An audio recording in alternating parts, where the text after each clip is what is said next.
Hello, નમસ્તે. Meena with હિનામાં આપનું સ્વાગત છે. હવે જે બુક લઈ ગયા છે એમાંથી ઘણાનો એવો સવાલ છે કે લાઈન તૂટે છે અમારે મહેંદીની. કેમ ના તૂટે? ચલો જોઈએ. મહેંદી કરતા વખતે કોનથી લાઈન ચલાવતી વખતે આવી રીતે તૂટતી હોય છે. તેના માટે શું કરવું જોઈએ? તેના માટે તમારે અંગૂઠા અને આંગળી ઉપરનું જે પ્રેશર છે એ એકદમ બરાબર બનાવી રાખવું જોઈએ. જો એ પ્રેશર ઘટશે ને તો લાઈન તૂટશે વચ્ચેથી.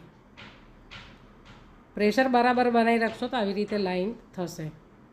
જો એ પ્રેશર ઘટી જશે અંગૂઠા અને આંગળીની વચ્ચે તો લાઈન તૂટશે આવી રીતે. તમે ટ્રાય કરી જોજો. પ્રેશર એક સરખું બનાવી રાખજો બંનેનું.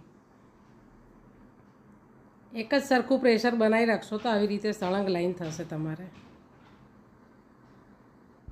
બીજું, તમારે કોર્નરને બરાબર સાફ કરતા રહેવું પડે છે આગળથી, તો તમારી લાઈન બી એકદમ સરસ થશે. મહેંદીની ડિઝાઇન તમારે આંગળી અને અંગૂઠા ઉપર જ રહેલી છે અને માઇન્ડસેટ કરીને એના ઉપર તમારે કેટલું તમે પ્રેશર કરો છો તે રીતે તમે ડિઝાઇન ક્રિએટ કરી શકો છો. અને જો તમારે લાઈન વચ્ચેથી તૂટે, ધારો કે કરતાં તૂટે છે આવી રીતે, તો તેને વચ્ચેથી ફરીથી નથી જોડવાની, પણ તેની ઉપર જ ફરીથી આખી લાઈન પ્રેશર બનાવી અને એની ઉપર જ એક લાઈન સળંગ કરવાની છે.